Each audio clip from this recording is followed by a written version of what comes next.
couple months ago, these 2 wild ducks landed in my pool. It was amazing. They're from Canada or someplace, and it was mating season. They had some ducklings.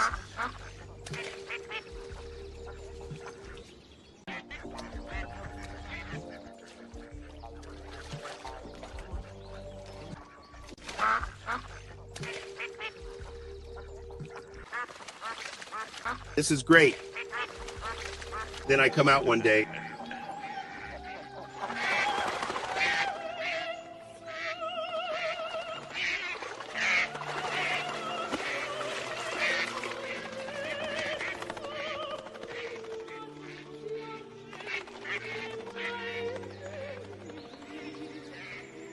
At first, it felt like there was ginger ale in my skull.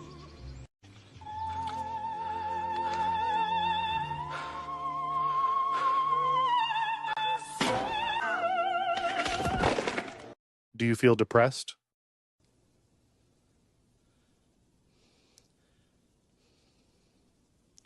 Ever since the ducks left, I guess.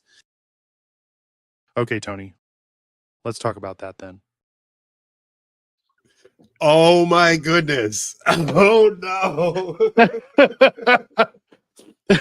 My fish. That is exactly how I felt when my fish got eaten. You have no idea. I felt like I got lightheaded and I felt like I was gonna fall over.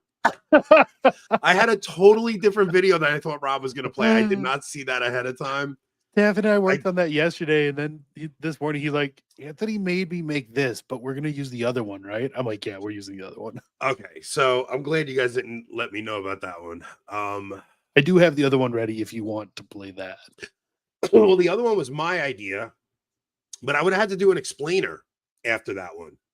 Like I would have had to explain it. So a couple things, man. First of all, I'm like beyond sick. I have to leave for work at 12. I have to wake up at 12:30 tonight and then leave for work at 1 o'clock. So there's not going to be a local show. It's kind of going to be like a 45-minute episode. But we'll I don't want to bury the lead, but I kind of want to mention Steve Skojec for a second. You should explain who that is. Steve Skojec, yeah, that's what I'm going to do. So Steve Skojec used to run 1 Peter 5. He was one of the most prominent figures in traditional Catholicism. He ran 1 Peter 5, and then he started having a crisis of faith, and it was very public. Yeah. And he started writing about this crisis of faith. And it was during COVID. Right? It was during COVID. Okay, I didn't right because it all came to a head with him getting his child baptized. Yeah, maybe you're right. Yeah. So Steve had this very public crisis of faith, and I'm not going to downplay some of the things Steve said. Steve said some like really blasphemous stuff during this time when he was having this crisis of faith, and a ton of Catholics lambasted him and were just so brutal to him. And I understand why. It was because some of the things he was saying were like really like hard to witness. Like he was so angry with God during this time. And I don't know if people if you've never had a crisis of faith, you have to understand that this is an existential crisis.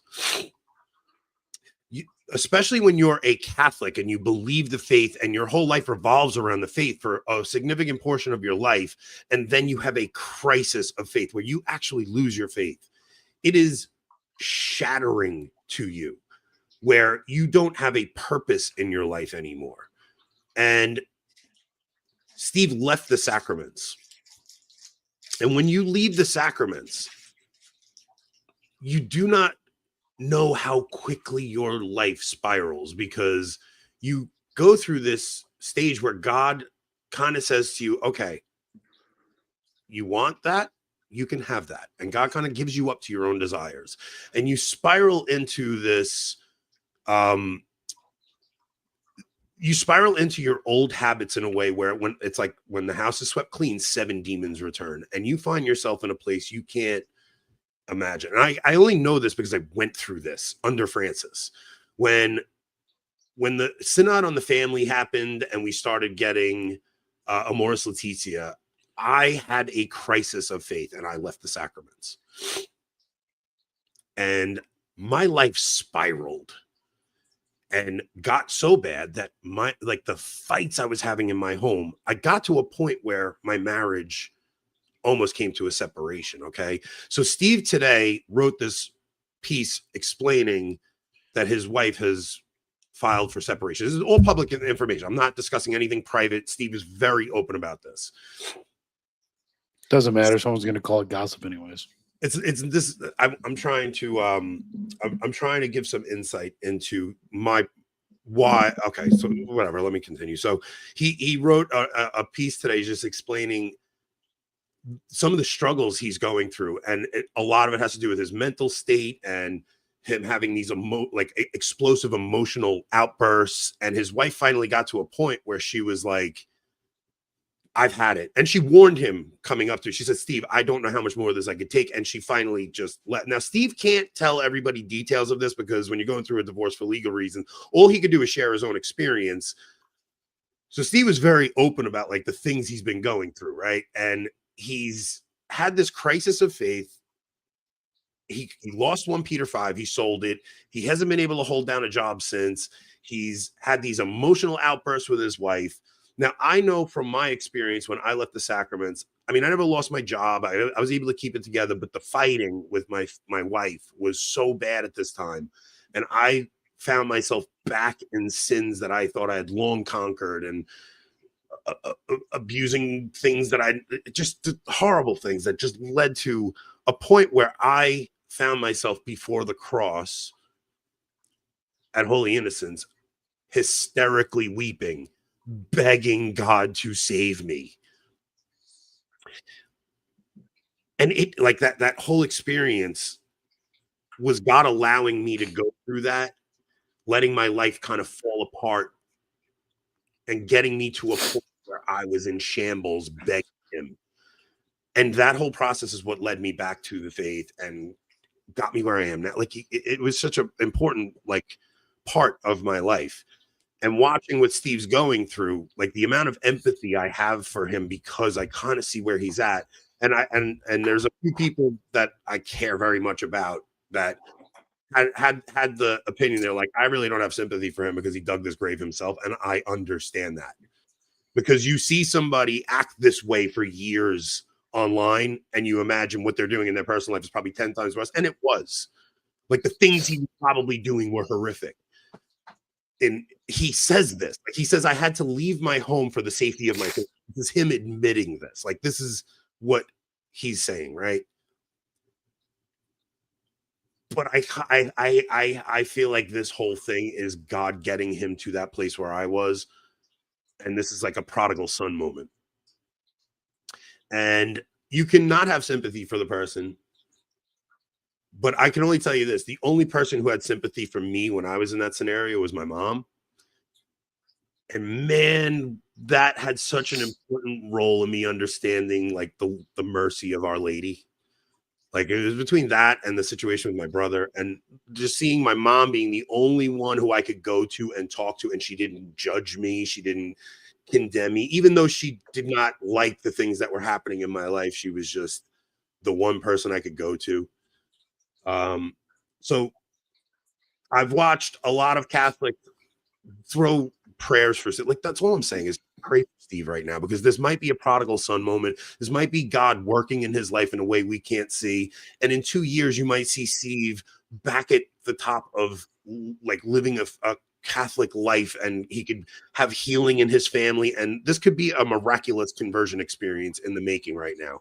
So do your best to not just crap on him when he's at a moment when he's down, because I'm telling you, when a man's wife leaves him and his family doesn't want anything to do with him, like it's a very, very dangerous place for a person to be. So yeah, all right, if that's all you can do, but I pray for Steve. So it's just something I wanted to say, because I understand but a lot of times we won't have empathy or sympathy for somebody because No, not Crowder. We're not praying for Stephen Skojec. Crowder. Steve Skojec. A lot of times we can have we have a hard time having sympathy for somebody because we compare them to we compare ourselves to them, and we're like, well, I would never do that. But if you compare yourself to Christ, it's almost impossible to judge someone, because you're like, man, I fall so far short myself that how can I judge somebody else? So I'm not defending his actions. I'm not defending anything. I'm just urging people to just pray for a man who's in a very vulnerable situation, and pray that God's grace comes into his life, and pray that he returns to the faith, and pray that this is one of those moments. So, okay. I just wanted to say my piece on that. To the actual topic of the show. So Crux, for anybody that doesn't know, John Allen Jr. has been a Vatican correspondent since 1997. You know who John Allen Jr. is, Rob? No. Okay, so John, yeah, you don't pay attention to this stuff. I always have paid attention to this stuff. John Allen Jr. has been a Vatican correspondent since 1997. Are they still using equipment from then? This is what we're going to get into. He worked for the National Catholic Reporter. He worked for the Boston Globe. He's a senior Vatican correspondent for CNN. This guy is not a newbie to media. He's not like some new media guy, okay? He gets the first interview with the first American Pope. And I have never seen a bigger blunder in my life. Rob, play the 21-second clip to give people an idea of what we're talking about here, okay? This is a failure on epic proportion. I just don't understand how this happened. So play the quick 21-second clip, because he gets this interview and he puts his wife as the interviewee or the interviewer, and Pope Leo is the interviewee, I guess, right? So he puts his wife as the interviewer, and listen to this. And wait, pay very close attention to the camera lens.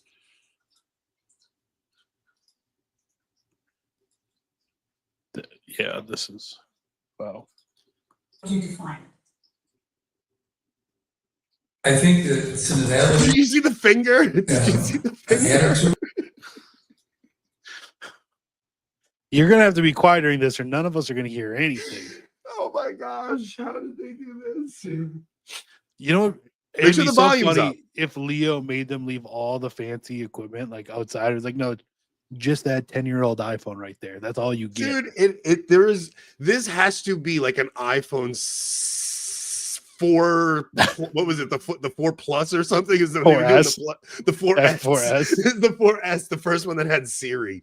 Listen to the audio and look at his finger come across the screen. Make sure the volume's up so everybody can hear this. I'm gonna start freaking out if everyone starts claiming everything is AI. I'm getting so sick of it already. And I'm not. You might just be joking, OCW. I'm not. It's just getting so old already. Okay, it's so bad. How do you understand synodality? How would you define it?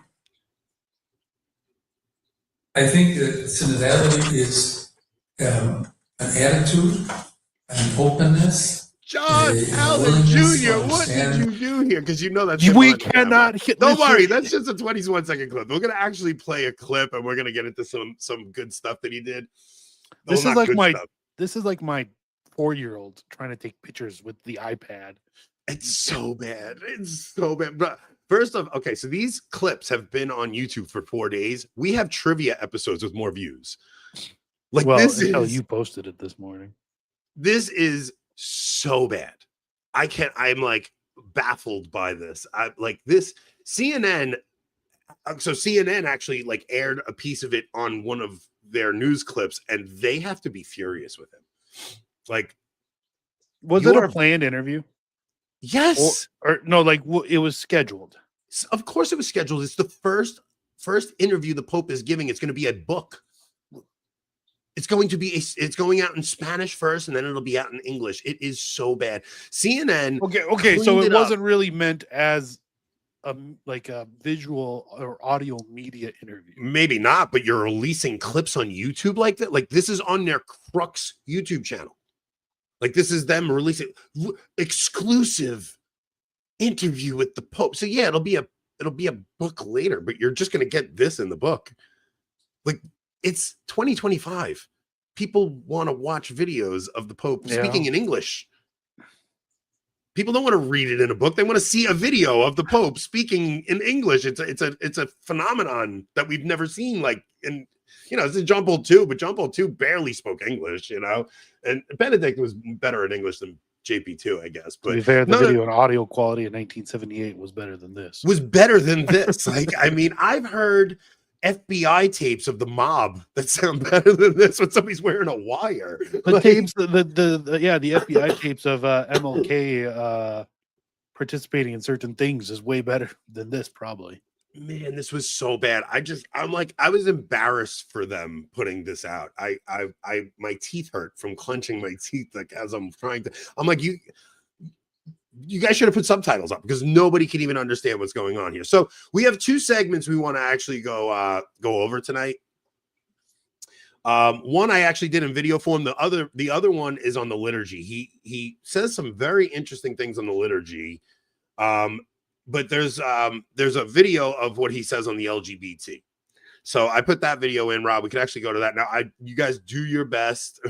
Don, the FBI tapes from your yard.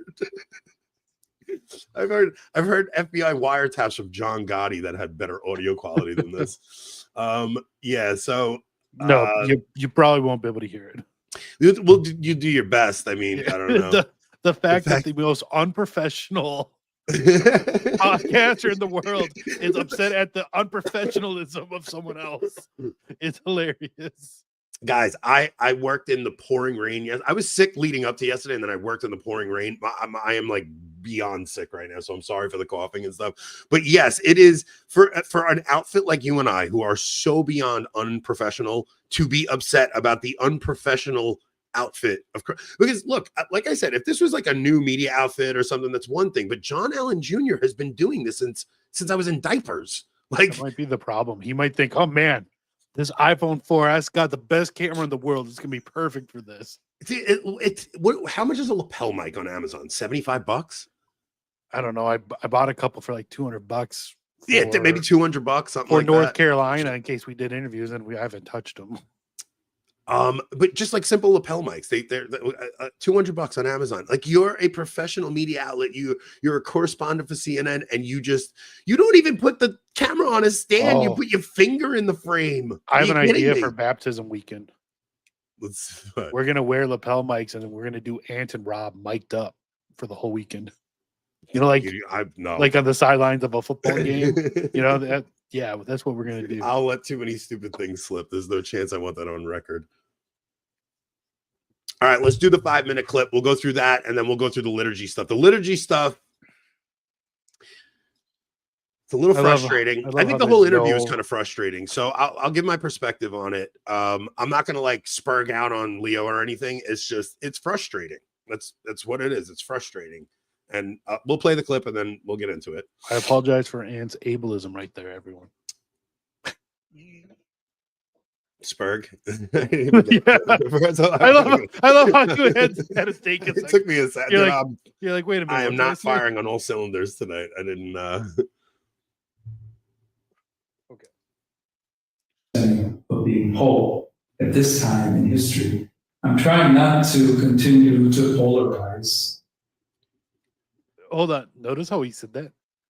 I'm trying not to continue to polarize. Yeah. Because he knows the last papacy was very polarizing. So look, this is what we're gonna end up talking about, because I see what Leo is doing. Let's go through it, and then we'll do our commentary. Promote polarization in the church. And I'm trying to say, this is what Francis said very clearly when he would say, todos, todos, todos. Everyone's invited in.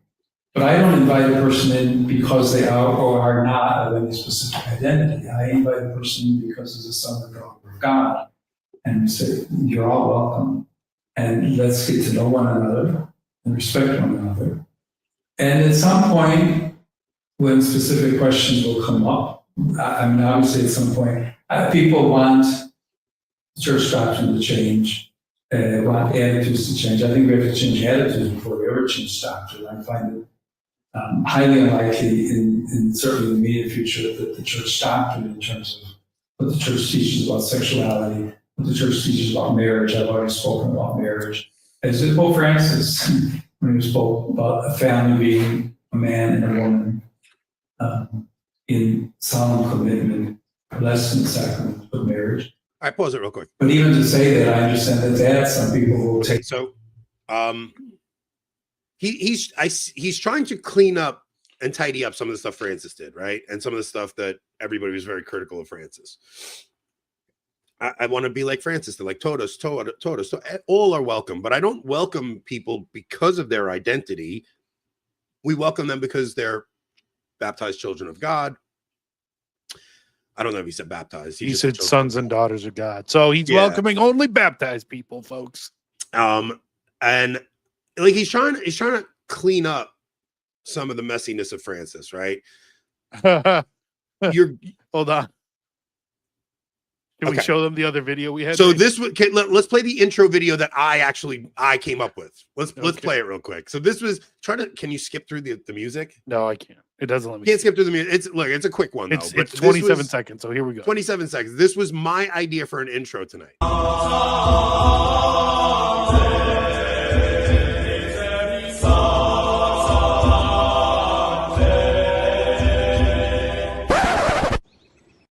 How do you understand synodality? How would you define it? So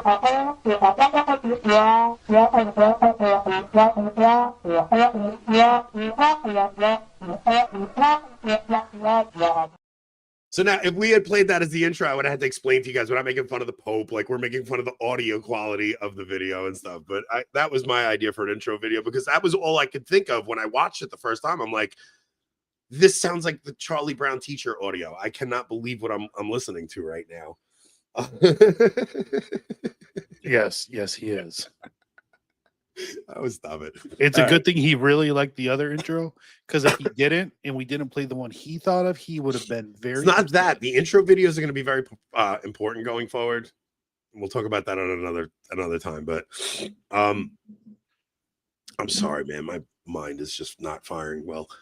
Okay, so what he's doing is he's trying to tidy up some of the stuff Francis did, but he's also trying to be all things to all people, and he's trying to say things that the left can grab and say, look, you see, he's doing what Francis did, and the right can go, look, he's cleaning up what Francis did, and then the people who think he's going to be Francis II are going to focus on the bad things he said, and the people that are trying to make it like he's, Pope Leo the 14th. Which is what are you laughing at? What? He actually is Pope Leo the 14th. You idiot. I'm not like Pius the 13th. I'm sorry, guys. Like he actually is Leo the 14th. No, Taffy, not important in the way you think. You're not getting fired. No. We'll talk another time. You just be mostly more careful, I think. Yes, more careful about what we do in the beginning. Anyway, so yeah, I think. Look, what Trads no, hold on. No, Ant did not do the video. He told Taffy what to put in the video. Yes, Taffy exactly. still made the video. Yeah, Taffy still made the video. So wait, is Taffy actually hired? I mean, I don't know if he's been paid yet. We do have $96 in a fund for him, but he hasn't sent me his phone number to give it to him yet. But it's still sitting there. What Trads want is a pope whose yes means yes and no means no. Yeah, and that's not what we're going to get ever from Leo. It's just not. It's not what we would have gotten from any of the cardinals that were elected. No. So he is trying to be diplomatic and end the polarization. So the LGBT stuff, he's like, I'm going to continue along with what Francis said.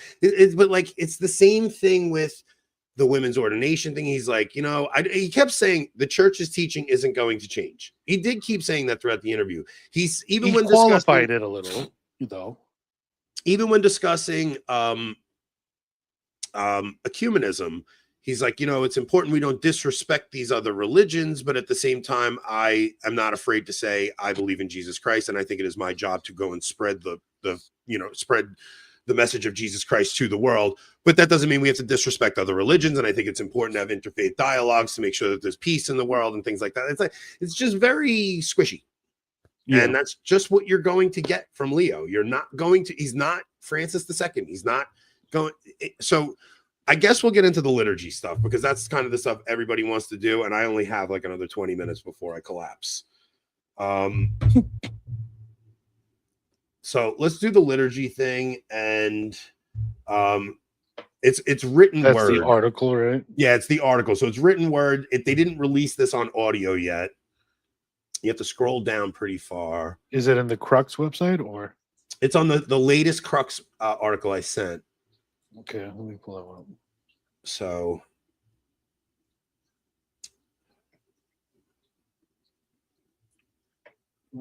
okay. Okay, so there's another issue, which is also another hot button issue, which I have already received a number of requests and letters about. The question about, people always say the Latin Mass. Well, you can say the Mass in Latin right now.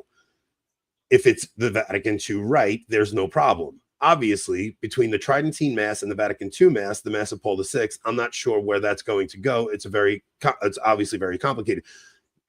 Leo, Pope, your Holiness, no, you cannot say the Mass of Paul VI in Latin.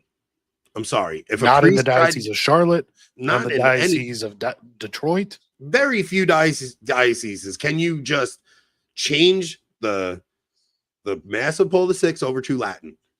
It would be a start for, fixing some of the nonsense, but that's not actually allowed. So it'd be nice if he put that qualification to, like, if he told the bishops that would be nice.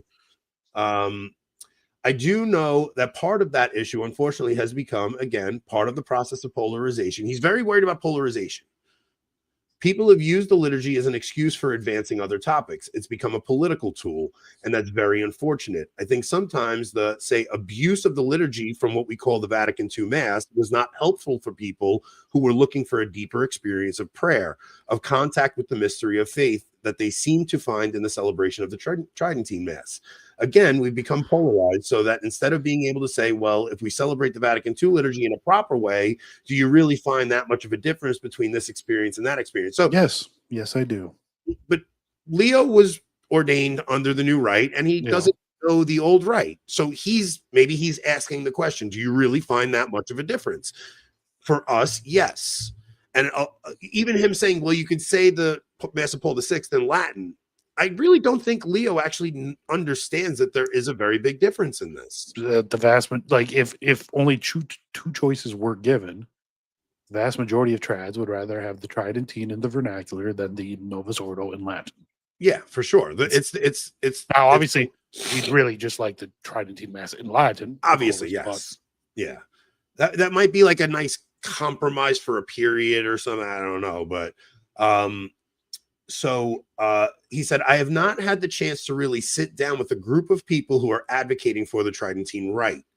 That's important. So, like, he's heard things, bishops have said things, but he hasn't had a chance to sit down and talk to people. Apparently, this interview was before some of his meetings with, like, Burke and Sarah. Okay. So yeah.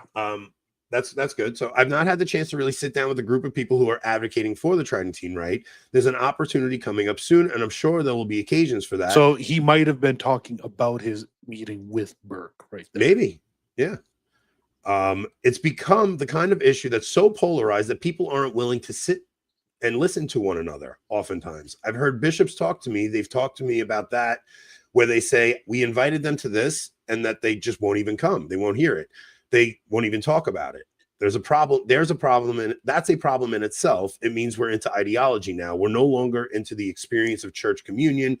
That's the one issue that's one of the issues on the agenda. The one thing that kind of will drive you nuts if you're a trad and you're listening to this, I mean, man, when he talks about synodality, it's like we're trying to synodality is about how we are church. Like, it's just this, oh, it's so frustrating, man. It's just frustrating. But it's Vatican II Catholicism. Like, that's what it is. It's just Vatican II Catholicism, man. This is where it is. Like, so I don't know.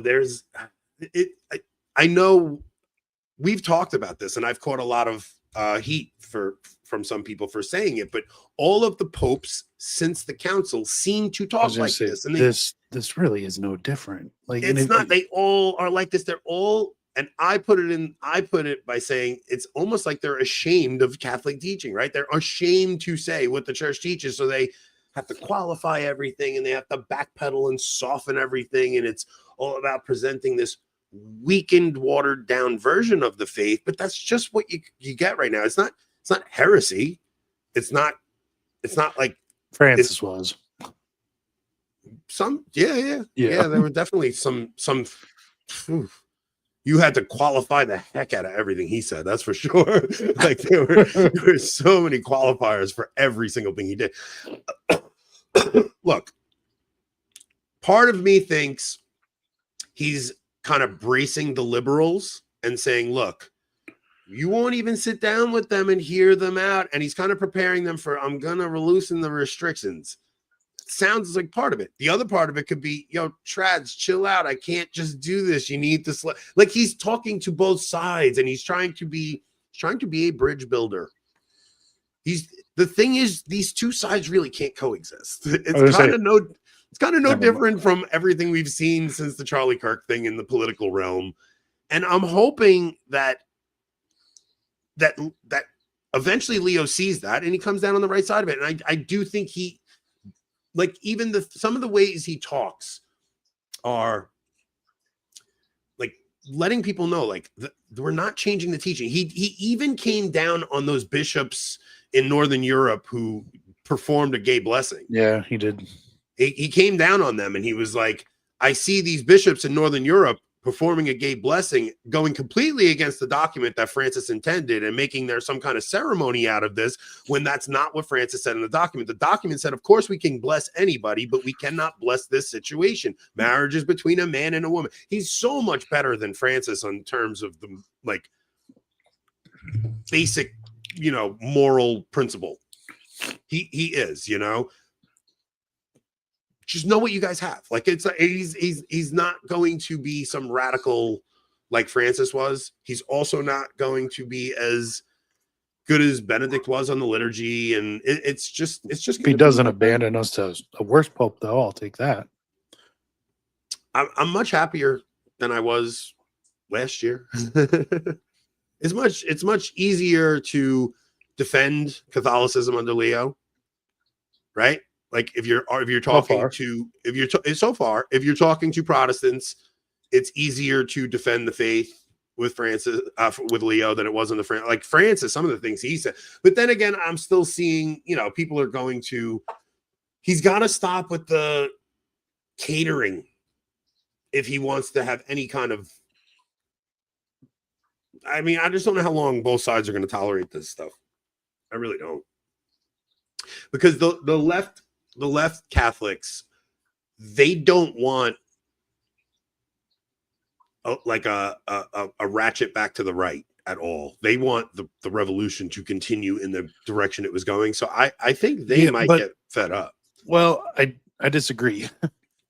If one thing we've seen about the left, whether inside or outside of the church, is that they're willing to wait a century in the background until they feel that they can finally take power, right? So, I mean, we've seen that in the political sphere. We've seen that. I mean, we saw that in the church with Francis. They, you know what though, man, we're not being called backwardists, rigid. Yeah. Oh no. Yeah, for sure. Like, come on, man. This is better than that. Like, I am. Like, he even said he may use synodality to discuss the liturgy, which would be a pretty interesting move, right? It's like Francis introduces synodality. Not that he introduced it, it was a thing before that, but he took it in this direction that nobody ever saw coming. And they thought that synodality was going to be their vehicle to lurch the church further leftward. And they did under Francis, but maybe Leo can lurch it back to the right a little using the same process and going, hey, I don't know, we're just a listening church, and the church seems to be going this way. Because the thing is, the church during the council, the youth were very much behind that revolution, and they wanted all these changes. It was a very youthful thing, but the youth now want tradition. So maybe the youth now, this is what I don't get. This is kind of like a hard one for me to understand, because the young people today, like the Pope-splainers and stuff, like they are the youth. If they want tradition, they should be making their case known. It's what they did in the 60s, and they got their way. Why would you not do the same thing to try and get your way to bring things back the other way? Do it within the bounds of the church. You don't go and cause schism, things like that, but you put pressure to get what you want. It worked for them. Why would you not use the same? It's the same thing with us going now, where people are losing their jobs and they're going, you what about free speech? It's like, we don't care about free speech anymore. Like, stop thinking the rules apply the same way they did under John Paul II and Benedict. They don't. Francis happened. We're in a different place now. It's time to, I'm not saying be disrespectful, but make your case known that you want tradition. Especially the young and faithful Catholics need to make their position known to their bishops, to their priests, to everyone. Don't just go along with nonsense because you want to be obedient to the point of being beaten. Mm-hmm. Make your case known to your priests and your bishops, and let it get back up to the top. That the youth, if you guys are concerned with what the youth want, we need to have these listening synods because we're concerned about the youth. The youth want tradition. And if they hear that enough, I mean, I don't know, maybe I'm just wishful thinking, but something's got to give somewhere, no? I think we gotta wait for all the bad bishop. Well, not all the boomer bishops. It's just all nonsense. What? Find the best parish you can and just wait it out, guys, because things aren't going to get better, I guess. I don't know. I mean, I don't know. I think. I mean, we got to remember we've still seen very little from Leo, right? I don't know what this. Nothing. Like he's just. I tried to tell you guys from the beginning. He's a boring pope. He's a boring pope. That's just what he's going to be. He's going to be a boring pope. Just Bob from Chicago is not gonna light stuff up. I think it'd be a very uneventful papacy, guys. That's all. He's not. I'm sorry. Go ahead. Like you said, he's gonna at least want to seem like he's talking to both sides, and he's not gonna just. He's not the type to throw Francis under the bus. Yeah, right? he's not so a base trad. He's just right. not, even if he feels like he wants to maybe change course a little, he's gonna give it room to where it can be seen like something else happened to cause him to want to change course, instead of just being like, nope, Francis was wrong. We're doing it different. Yeah, there's no way. But if he could do it diplomatically, so be it. But do it, you know. But Mimi, you might not want to send them our videos. I don't know if that's a good idea. No, yeah. No. The last place I want to be known is in the Vatican. We love Mimi. She's great. It's interesting because it does seem like he wants to ratchet it back. Like it feels like he knows Francis was a handful and he has to, I think he senses that the church is on the verge of schism. And I think he's doing everything he can to keep it together. Whereas Francis was like, I may be the Pope that causes a schism and I'll go down in history for it. And he almost bragged about it. I think he also has a better sense that the world itself is on like a precipice, right? I mean, Europe, just things in general, like the world itself is on a precipice. And I don't think he wants to cause division in the church, even though I think causing that division could heal the church, which would then heal the world. But I think he sees it different. I think he does see it different. He's a bit of a politician. And I'll tell you right now, you want to know what's a more important issue than the liturgy even? Oh boy, maybe not more important than the liturgy, but it's a lot of people. it's on par with the liturgy is a pope who came out and spoke properly about immigration. Like the world is falling apart because we are allowing immigrants to flood into our nation and there's no cohesion left in any of our countries anymore. Like if you got a pope who actually spoke out and said, enough, we cannot continue the onslaught of the destruction of Christian civilization. That is immigration, AI. I mean, there's a lot of secular, not in like, yeah, a lot of secular things that I think the church needs to speak on that are, I don't know if I want to, like you said, I don't know if I want to say more important than the liturgy, but yeah. I don't know if it's more. Yeah, I don't know if it's more important than the liturgy, but some of us obsess on the liturgy so much that we're missing some things that are extremely important. Mm-hmm. And I think immigration is one of those because I'm telling you, man, like I'm looking at our country and I'm like, we talked about it the other day, but when 9/11 happened, we were like, oh, we're a united America. When this Charlie Kirk thing happened, it was just division. And part of that division is because you don't know who an American is anymore, because you got people people marching with Mexican flags over here, people with Colombian flags over here, people with Syrian flags over here. This is a good way to describe it. It's not more important, but it is more immediately pressing. Yes. Okay. Yeah. You have people with the Gaza Israel issue, all these things that are just fracturing us, and Christian civilization is going to collapse and fall apart because there's nothing to unite us together anymore. No, it did not start with the Italians. It started with the Irish. Started with the Irish. Started with the Reformation. No, we're talking about immigration. Immigration. It started with the Irish in the 1860s. It did start with them, but there's something different about the current immigration process, man, because the immigrants that are coming in now don't want to assimilate and become American.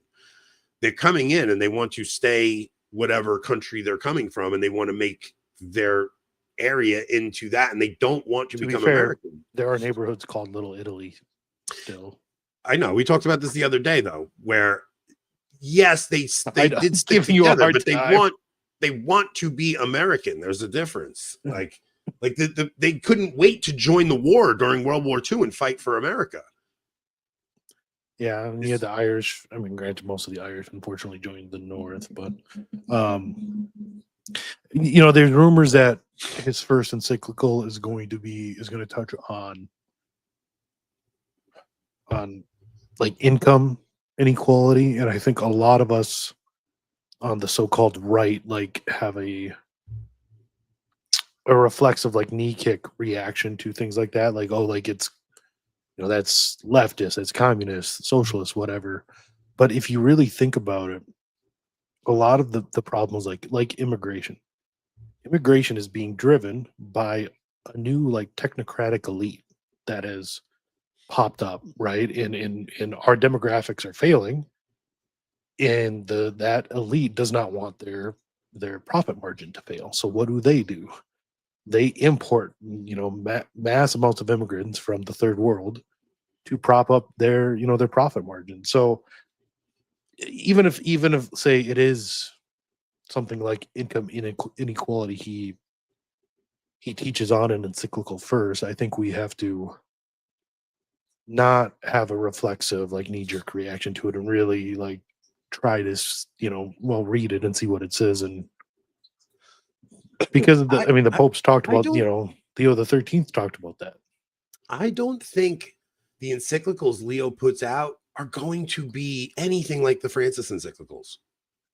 No, probably not. I think they're going to be thoughtful and they're going to be hard. But I think they're going to be complex. And the problem is, okay, I was talking to my wife about this today. There's something in us now where we think if one side supports something, we have to be if the left says this is good, you have this reflexive reaction where you think you have to be against it. And I think that's going to be very tricky under Leo. It's the same thing with this interview. everything in you wants to handle it the way you handled the Francis papacy, and you want to go in it and you want to either be angry or you want to be like, you either want to be like, he's on our side or he's on their side. He's on our side or he's on their side. And maybe there's something to what Leo is doing, man. Maybe there's something to just going, look, we're in the church, man. Like we're Christian brothers and sisters. And if we don't learn to speak to one another, we're going to get caught up in this civil war in our country that's coming. Right. But what if the right and left go to war and Catholics all stuck together and didn't partake in the political aspect of it? And the Catholics were just like, look, let them have their political war. We are children of God. We're going to do our thing. Let them go to war and kill each other and let them do their thing. Like, honestly, if there's a way that I don't know if that's possible, but especially because any sort of civil political violence like that tends to just be incredibly immoral on all sides. Yeah. Right. Sean's making fun of me. I don't know. I'm trying to not just jump into. I'm trying to not be manipulated, because so much of what we're going through right now is we're all manipulated.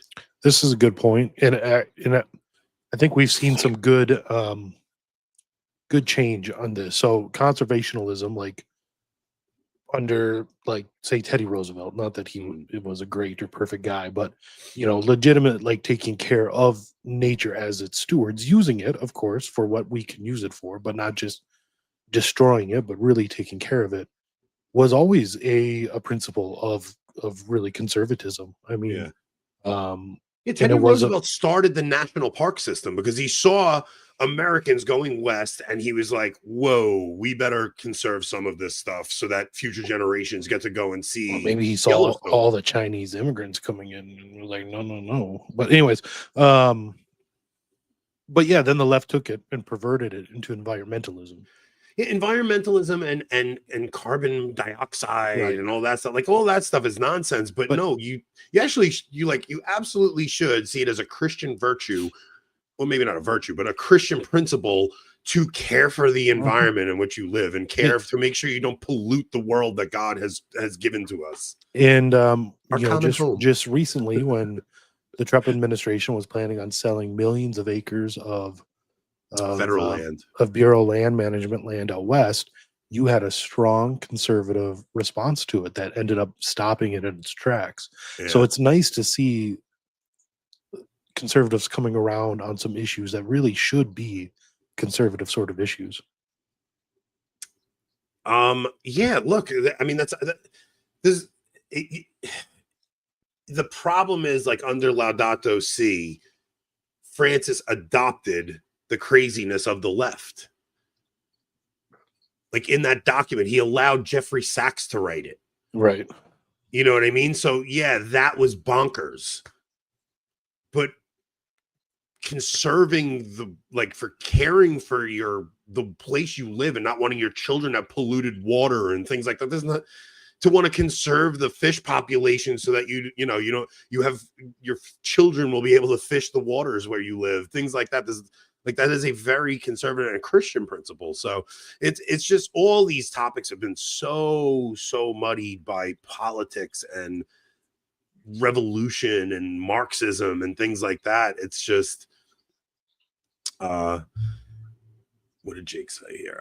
Gotta keep the I read Pacendi once and now I'm the expert on heresy dummies out of the TLM. Comes from this one.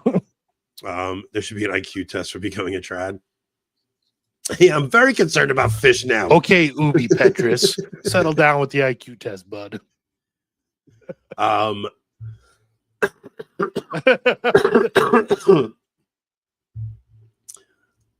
don't know. I want to conserve the fish, but I want to kill all the stupid raccoons. Trash I'm pandas. Totally fine with raccoons going extinct.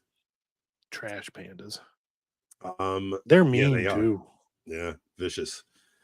Trads for Kamala. Yeah, look, all right. All I can tell you is it's hard for me to flesh my thoughts out on this when I'm exhausted and I have to go to work in a few hours. I did want to jump on and talk about it a little bit. Fish too. I really couldn't believe we are the first content creators to discuss this, though. There was no Taylor Marshall video on this today. There was no Tim Gordon video on this today. There was no I didn't even Anthony Stein missed it because the news came out after he had done his show. Right. Like all the typical guys you would see doing this didn't do it. We're pretty much the first to do it, and nobody cares. There's 300 people watching. It is. I'm telling you. Look, here's what I'll say. I think Trad Inc. is dying. Like as a like the Tratosphere, Tratostan is dying. There isn't the same fervor for this kind of news anymore. I was actually, when I pointed out that there was only like 2,000 views on some of these Papal interview clips, at first I was like, really, I'm like, what the heck is this? It was almost like until I tweeted about it, nobody even knew they were up. But it's because the Charlie Kirk story was so big that nothing else could creep through. Right. So they released these videos the day after Charlie gets shot, and nothing could creep through the sound barrier where the Charlie Kirk story was all anybody wanted to hear about. So this is our first endeavor to discuss something other than Charlie or news surrounding Charlie in a week. Mm-hmm. And I don't know if people are ready to leave that story yet. Judging from the views so far, no.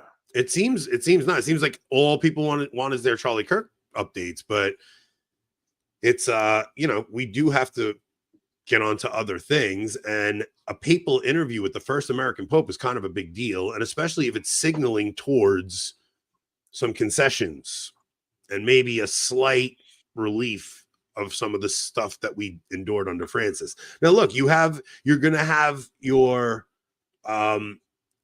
you're going to have your like hardcore trads that are just fed up, and I think they're gonna make the mistake of trying to treat Leo like Francis, and I don't think people have an appetite for it anymore. I just don't think there's a lot of people who did this who were very successful under Francis, and they made their bones during that papacy because everybody was shocked and like, what the heck, what is going on? But I don't think people, like, all content creators need to learn how to adapt right now. Things are changing.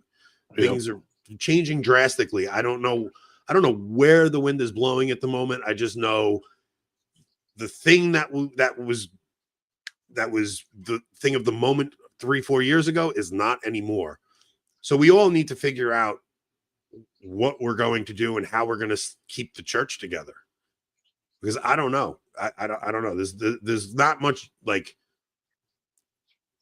I don't know. I don't know if it's just so much dilution from so many people doing this, but there's definitely something going on right now where people, their interests are changing, and they just kind of, you get fatigued from hearing the same stuff over and over. It's easy to be militant when Francis clearly hated us. It's difficult to have that energy towards Leo because he doesn't hate us. Yeah. And I'm not going to be, although I am drinking out of my Sedevacantis cup tonight, You are literally is my the Catholic Family News on my Catholic Family podcast, which is Kevin over at Catholic Family Podcast. They sent me a mug after I did the conversation with Novus Ordo Watch. I'm drinking my Sedevacantis mug, but I am not a Sedevacantist. I'm not leaving the church. I don't think Leo's an anti-pope. Like, I don't know. And the guys that some guys I really respect are, or they may think I'm being a coward. I'm not. I don't know the answers to a lot of this stuff, but I'm not leaving the bosom of the church, because the last time I did that, I ended up like Steve Skojec, just to bring things back to the beginning. Like, I went through that phase where I got fed up and I left, and I know what happened in my life. I know the Catholic Church still provides the sacraments, and they are the real sacraments because I experience the grace of those sacraments in my life daily. It saved my marriage. It saved my life. So I'm not going anywhere. And I'm kind of at a point where I don't want to be a Pope basher, just because I don't think any Catholic should want to do that. And the guys that are like, oh, the Trad Inc. needs to apologize. Leo's clearly doing that. It's like, I'm glad they didn't mention me in that. I'm glad they didn't guys put me in that mix because I've never been a trad ink guy. I've never been one of those guys to begin with. I don't know what I am, to be honest. Well, I'm one of just the trying guys to saying be, that doesn't even tell people his real name, so whatever. I'm just saying I don't know what I am. I know I just want to be a faithful Catholic, and I want to be a good dad and a good husband. And I want to try to figure out how we're going to present the faith to our audience in a proper way. I want to keep people in the church, and I want to keep people on fire for the faith and on fire for Christ. And we're going to have to figure out how to do that because we don't have the same atmosphere we did under Francis. It's just different now. So we're going to iron out some kinks as the show goes on, and we're going to hope you guys stay for the ride with us. I think he means you're his favorite ethnic. Ethnic. Yeah. I appreciate that. I'm glad you guys have a little room for we do have a couple things I want to mention. One, apparently Lofton is telling his audience to report us. So should we play that clip? I texted it to you. And I tweeted it today. Well, that and Wagner tweeted or texted it to me too. So yeah, let me pull that up real quick. Give me a second. Okay. Okay, so this is a fun little clip, everyone. Yeah, if you guys didn't see this. Again, keep this stuff in mind. This is the source, this is the crowd, this is the type of people where this kind of stuff is coming from. And they can never show you any kind of screenshot where I'm mocking Charlie or anything. All they can do is twist. Well, to be fair, Lofton, we actually did. And then you deleted it. Keep you going. Deleted that comment, but words, take context, and then put some spin on it, and just hope and trust that people won't do due diligence and look into the matter. So, if y'all want to go and report these channels, report these people for hate speech or harassment, you know what? That probably is a good idea. I would probably report Scholastic Answers, Cleave to Antiquity, Sam Shamoon, Anthony from Avoiding Babylon, any of those guys, because what they're doing is defamatory. In reality, I could sue these people for defamation. Wear my shirt and drag them through that. Which Rob, I'm sorry. I feel bad you got left out, man. I always get left out of these. I'm sorry, man. You got left out. But do be aware. No one starts wars with me. No one threatens to sue me. It's always you. I feel bad you got left out. You want to know what's interesting? Oh boy. Like, I've never said anything defamatory about Lofton ever. Like, I've never even like. We did play the furry clip of him. I didn't play that. That was your doing. Oh, good. No, I had nothing to do with that. And I haven't really talked about him in a long time. Like, I did the one video about him to start because he was telling me I'm going to hell and all this stuff. But I never, like, what Wagner did, I can understand him being a little upset about, but like, I've never even dug into his personal life or anything like that. Let's see, we did the video when Zen called him big man with a little beard. We did the video when Father Sharon tore him a new one. So we comment when other people rip him a new one. We really don't do much to him. I commented on his ability to maintain relationships. But I mean, look, we're going to discuss this with Wagner on Monday. I threw Rob under the bus.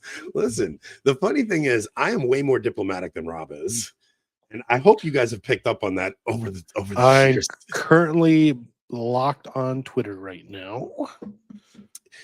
So I will want to touch on a subject. And I'll try to dance around it and like skirt around it without like burning the bridge or something like that. And then Rob will just come out and just go, yeah, this is what I think. And I'm like, oh no, like there goes that relationship. Oh, kind of like what I did with that someone in locals last time. That that like I was trying to just address like, a particular topic about it, and you were just like, just said something about it. I'm like, oh boy, here we go. Yeah, I'm pretty bad on locals. I say it with nuance and clarity. No, it's Rob's demeanor. He's very calm and like Like he's very soft spoken when he says it, so people think they underestimate his brutal nature. I don't. They just don't see Bourbon Rob all that often, apparently. Yeah. So all right, Rob we on are. Bourbon, yeah. The other thing I brought that up because if he is going to people report us, it'd be helpful if you guys did the opposite and like shared us. And Yeah. also, I'm sure you've heard this on other YouTube channels, but in case you haven't, apparently they added a new restricted mode that is sometimes on by default for people in their settings. So if you go up to settings, and I don't know where exactly, you'll have to search for it. But there's a restricted mode, and it will automatically filter anything it thinks is like adult content, which on some of the subjects we talk about, it could easily filter things out if that's on. So check your YouTube settings, make sure that's not turned on because it could be filtering out a lot of the stuff you're used to seeing on YouTube. Including us, because we're so restricted. But all right, we do have to wrap this one up. I have to go and get to sleep, and I have to leave for work in 4.5 hours. So it was fun hanging with you guys tonight. No local show tonight, but if you guys do like us, we do an awful lot over on locals. So please subscribe to us over there. Next week's going to be a little different. Monday we're going to be streaming with Wagner. So the Guns and Rosary show that would have been on Monday is going to be on Tuesday. Normal show on Monday, and then oh boy, what if Ripperger says yes to Tuesday? No, he's not doing Tuesday. No. Oh, that's the other thing. Okay. We have a huge Father Ripperger interview coming up. Was it confirmed? The date is not. The Okay. interview is. So we know we're getting him. We're trying to hammer out the date. We're going to discuss, and this was all Rob. Perfect topic. Rob wants to discuss like the occult connection to these anarchic trans groups. And what was the other thing?